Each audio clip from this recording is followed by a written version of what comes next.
turn around and be like, well, we all have job offers that we couldn't decline, but we're not going back. And then she's honest and she's like, I couldn't hack it.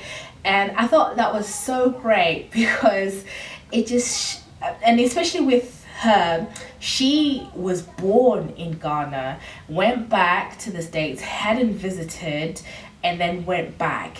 And I think it sort of addresses the, when you romanticize a place and then you go back and it has changed so much that the truth is you can't hack it.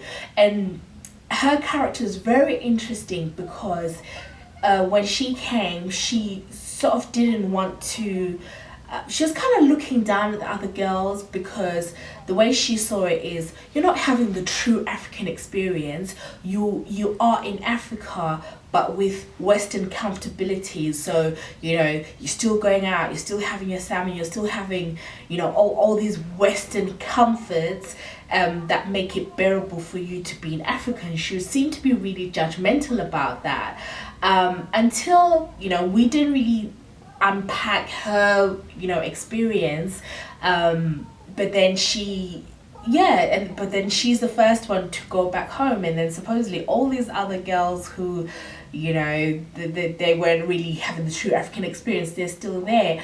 And I thought that was great because it just showed that being African or returning to Africa, having the African experience is different. It's not one thing, it's many different things. I mean, times have changed. So what if you go back to your respective home country, but you still you still have those comfortable things that you want to take with you. That there's nothing wrong with that, because as a person, you are a sum of your experience. You've changed. If you were born in the West and then you go back to whatever country, there's nothing wrong with you still identifying with some of the things from your home abroad. And I just like the nuance with that. I thought that was really, really great. And so it just showed me that, listen, it doesn't matter, like, you have to do you and you have to make what works for you. And then lastly, with the returning home thing, we see Shegun, who is Nanaya's ex, but he's now moved on, he's now married. The girls talk about the fact that he'd put on Facebook that he was returning to New York.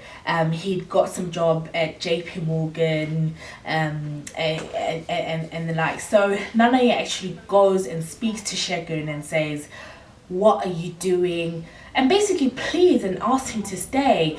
And what she was saying is, we're the people that need to change. This continent, this home of ours in Africa, were the people that have to do the work. And Shegun is literally like almost sort of the same thing that Adama was saying, that I'm trying, I can't hack it. And it goes back to the barriers that I was talking about, the power cuts, the corruption, the different things. Again, not unique to Ghana, it's everywhere. The little things that should be straightforward, but you literally have to like grease someone's palm, like you have to pay for it. And those things can be frustrating if you've lived in a system that is straightforward and you're trying to go back.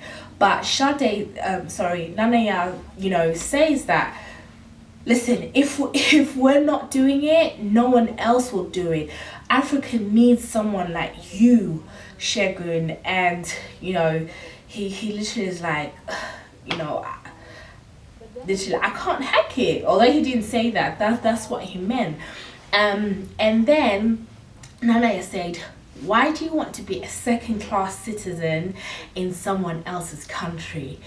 Even if you get the big job, if perhaps you're an African living in the West, sometimes, not all times, but you literally can be a second class citizen in someone else's country. Although economically it can make sense, but that self actualization just isn't the same as it would be if you're at home.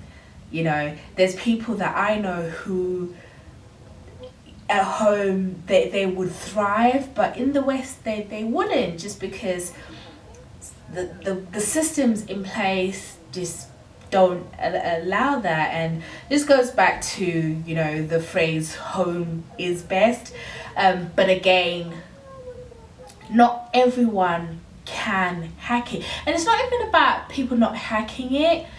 You know, these are people who have tried, who have attempted. I mean, how many people do you know who've tried to go back, and for one reason or another, you know, maybe things didn't work out, but you know, they then went back to the West, or wherever, you know, their home abroad is.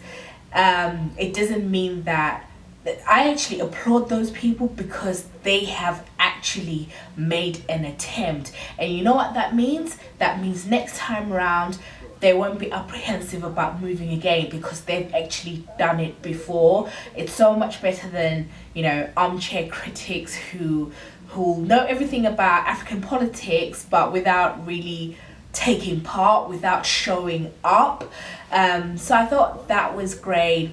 And just generally, I think An African City season 2, I like the depths that they went into. I probably haven't touched on everything, but I just wanted to touch on those points, just the fashion and beauty, some of the barriers, you know, the relationship issues, and the concept of returning home, what that means. But I will say that the writers and the creators have actually made me want to visit Accra. Like, I've always wanted to visit Ghana, I've always wanted to visit Accra, but for some reason, like, just watching this, just seeing like all the places, and shout out to all the different, you know, product placements and all the like Clifton Homes, is it Clifton Home or Clifton Place? Listen, they must have people like lined up wanting to live there. I think that was where Zainab lived, but every time they would like shoot to her place, like you see Clifton Place, you'd see like all these places. I was like, whoa, shout out. So I really enjoyed it. Special mention goes to Zainab's hair.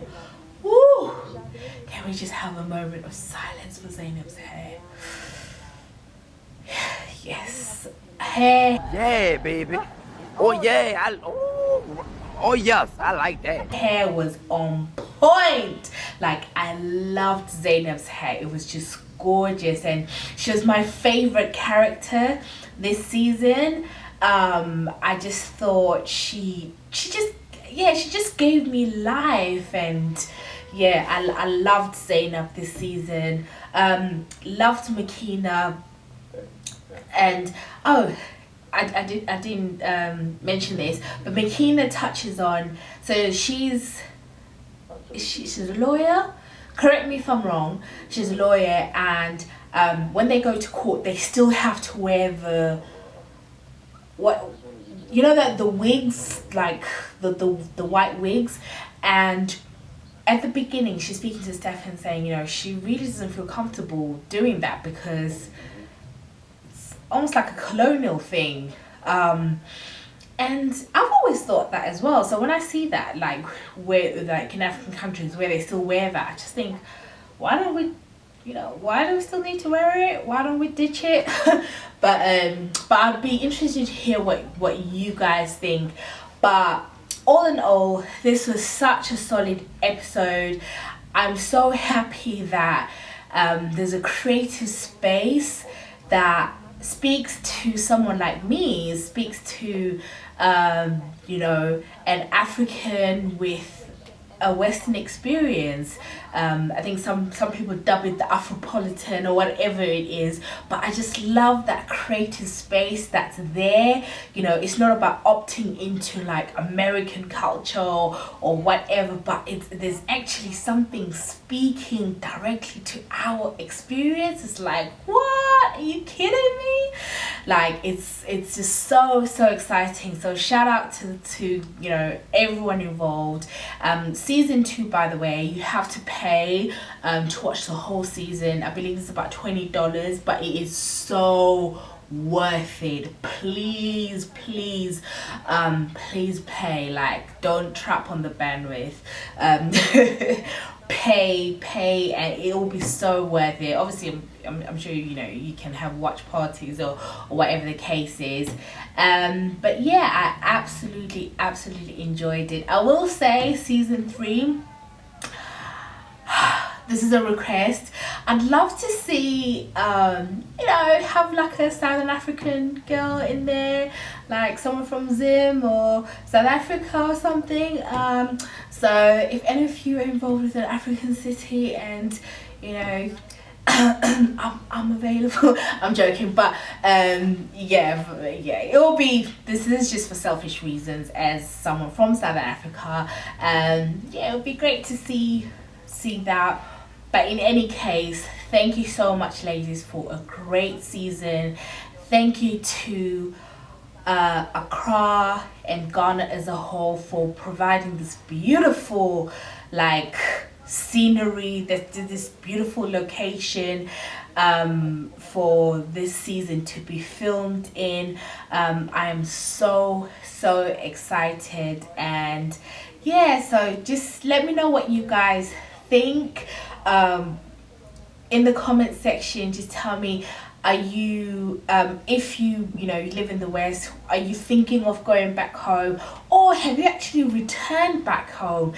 Tell me in the comments where you returned, or just tell me in the comments, you know, your experience visiting home. Perhaps you've got natural hair and you went to whatever country in Africa. Tell me what your experience was with trying to get people to help you with your natural hair, you know, in Africa. Tell me what, you know, just anything. Let's just talk, let's just have a conversation. Tell me about the fashion. Please tell me if you know who the stylists were.